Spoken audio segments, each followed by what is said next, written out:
can a laser projector last 5, 6, 7 years? Absolutely, if well cared for. Your lease agreements are never going to go that long, and then you're replacing gear just to essentially replace gear because that lease is up. Or buy it for $1? That's my other favorite. You can buy it for $1 and then there's nothing. I don't know everybody's situation, but I try not to say you're wrong. People are wrong. But if you lease something and then you buy it for $1 when you're done, you've made a big mistake. Like that was not a smart thing to do. I'd buy that for $1. Buy versus lease, Zoom approval, and AV over IP security. All that and more on EDTech. EDTech episode 112, Buy for $1. Hello, AV friends, and welcome to another episode of EDTech. As always, we have our panel of awesome higher ed AV professionals. Ernie Bailey. How you doing, Ernie? Aaron, I'm doing just great. It's good to be back again. Absolutely. And Scott Tyner. Hi, Scott. Hi, Aaron. Thanks for having me again. And today we have a special guest joining us for this episode from Yale University, Ann Kelly. Hi, Aaron. Welcome, Ann. Go Bills. Go Bills. Absolutely. Tell us a little bit about what you do over there. I am new to the role. I manage the events here in both the academic and classroom and special event spaces for the Yale School of Medicine. So we are mostly upper division, very historical spaces. People do take photos in front of our buildings all the time. So it's great to be here in something as established, and you're going 300 years at least on some of these spaces. So it's amazing. That's awesome. And congratulations. Thank you. Thank you. And also, Ann was one of the HETMA Prism Scholarship winners last year. And congratulations on getting your CTS at Infocom. Yeah, it was wonderful. And the Prism support was, it was a year-long process. We had cohort study sessions. We had a mentor because it was I was very fearful about taking it and failing it right out of the bat. So we had a great process to study and just get all that out. And I walked in, took it, passed first time. To this day, I am thankful for that opportunity to just be able to have the group. The group was fabulous. Awesome. Yay. Little plug. Little ad for the HETMA Prism Scholarship, which will be probably putting out applications for our next cohort coming up relatively soon. Yeah. But yeah, so let's jump into our first article that we read for today. This one comes to us on ravepubs.com, written by Scott Tyner. Higher ed, lease versus buy. So, lease or buy, where do you all stand on this? Scott, touched on stuff I think we've probably talked about on here before, but I agree, with I think everything he said in here, that while there are advantages to lease, it does kind of put you in a bind budget-wise. The life cycle perspective, as he puts it, is probably the one thing that the lease program has going for it, but it does lock you in. Life cycle's been a big favorite subject of mine for many years. I've given talks on it, and how do you maintain it?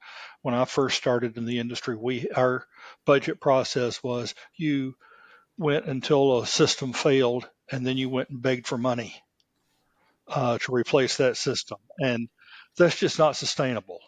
And when we first started looking at it, we did look at leasing, but I think the points that Scott brought out, with locking you in and one to a multi-year contract with our university does not like doing it all, as well as locking you in on several projects or products that may or may not be what you need. And as I was reading through this and his mentions about, how COVID affected budgets and stuff, I also got to thinking, what if you entered into a 5 or 7 year lease in 2019? And our classroom experience completely changed in 2020. We went from all in room to all Zoom, and now we're hybrid. And if we had been locked in all of those classrooms, I don't know how we would have survived.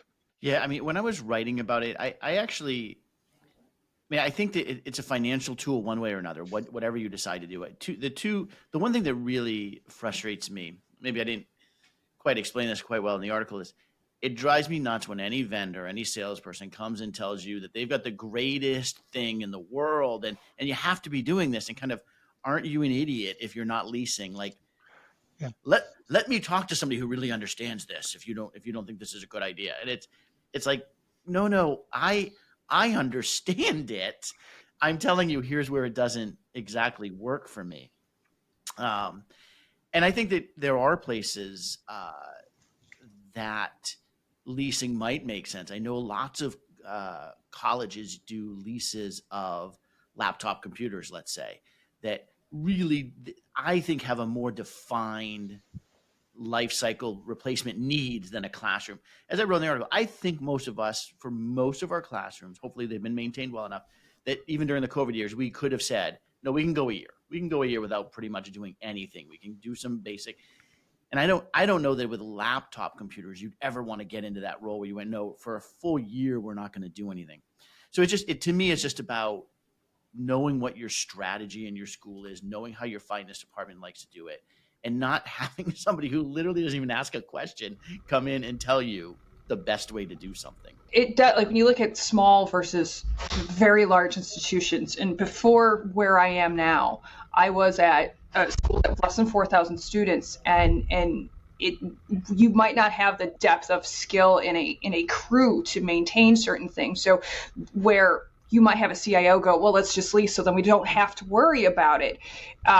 It's a Band-Aid for not being, not having the depth of staff. And it seems like such a great answer, but in the long run, what are they paying for 5 to 7 years from now? Whereas establish your infrastructure and establish the people, and your whole process will be completely different. And you kind of who's doing the buying, and that really probably answers more of where to lease or where to buy. And I've sat in both chairs and fought to know your stuff, know your gear, know your brands, and also know how to work a sales rep. So like, no, that's not good. That's not good. And yeah, COVID was great. Nothing turned on for 2 years practically.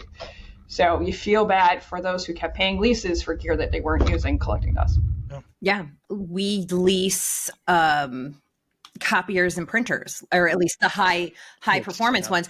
But that comes with, a specific contract, and it usually comes with a service person who, the SLA is very, clearly written out. There's a certain amount of maintenance that's done. Like if you had 100 plus classrooms that also included regular maintenance and stuff like that, like if it was essentially like leasing a car, like you get free oil changes at the dealership, like some of those things could be worth it, especially if you have a smaller campus with a smaller team, so some of those AV as a service thing could be taken care of. Works. Right. Like changing your filters every 6 months, someone go tapping them out, putting in new ones, whatever.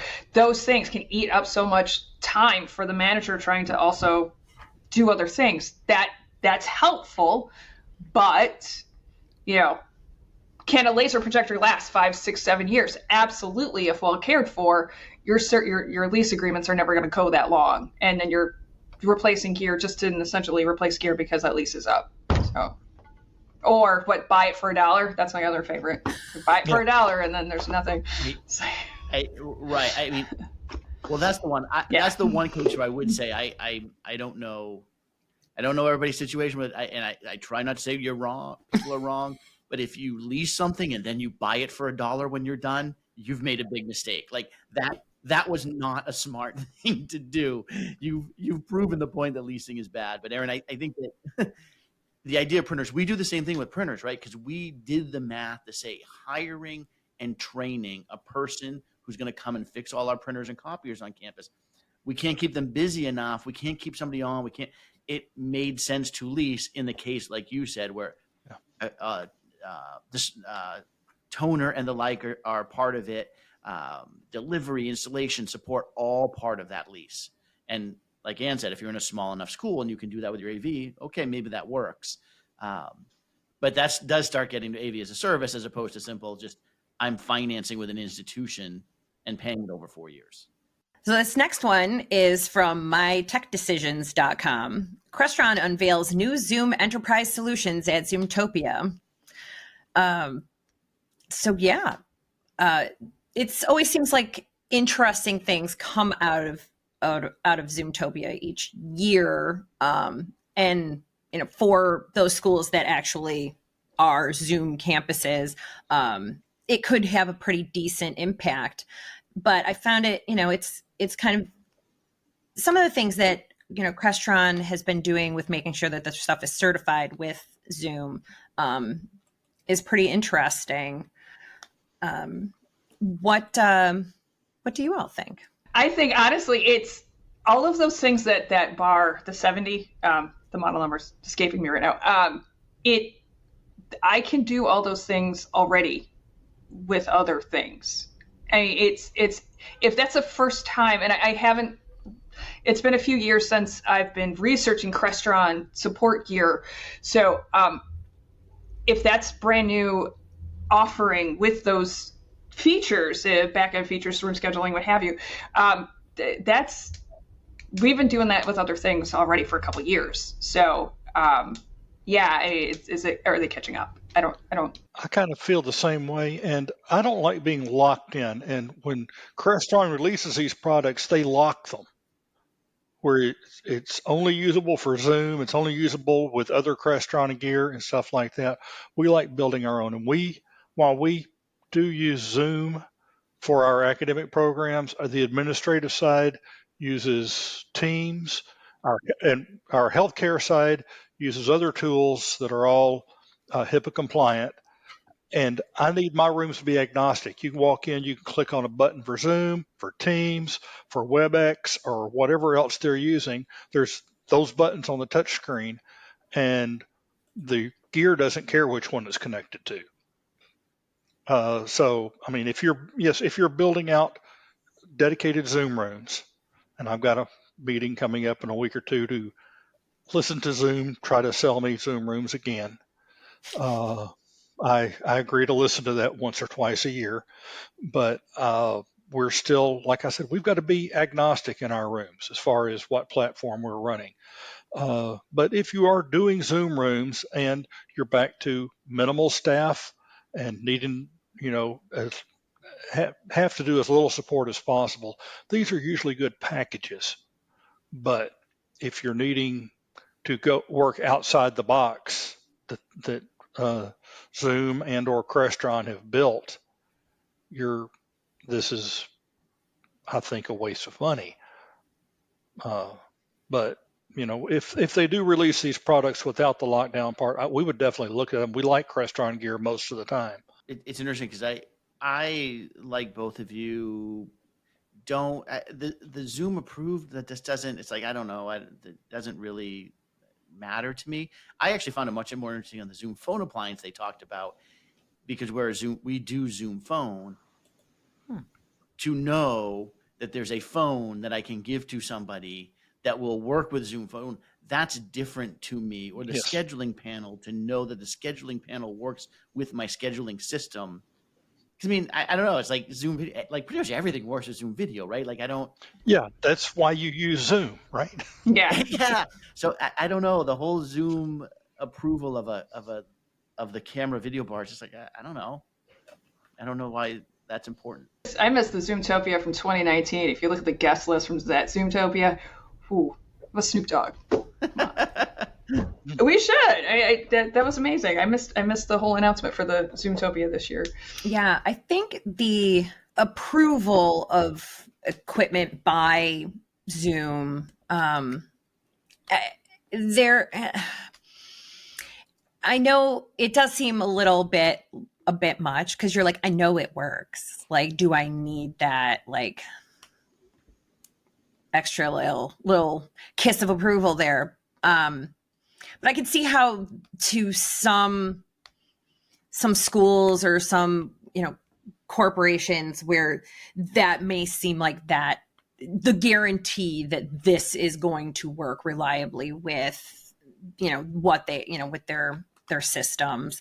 But yeah, I'm kind of with you guys. For someone just starting out and they're maybe not an AV professional or they've never set up a Zoom room, everything is in the box. I mean, down to the cables and cable ties, you need to put it all together.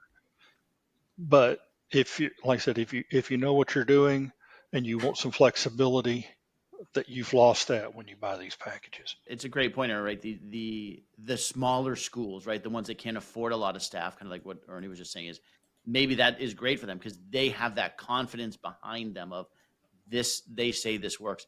The other one that's interesting is I don't know about this particular device, but you can buy some of this stuff on CDW or B&H now, and so for those people, having a Zoom approval or Zoom certified might make sense. Right. Community colleges, stuff like that, are working on a shoestring budget. If you can get this, follow the instructions, you've got a working Zoom room in a day or so.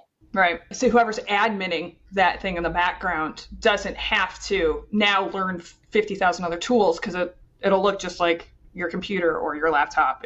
It's not a new skill. It just is. I'm also wondering, now that I think about it, if the approval also potentially comes with some kind of like guarantee, not guarantee, but some sort of kind of agreement from Zoom that, hey, when we do our updates, you're going to be in the loop so that we're not going to do an update that your equipment's not going to work with.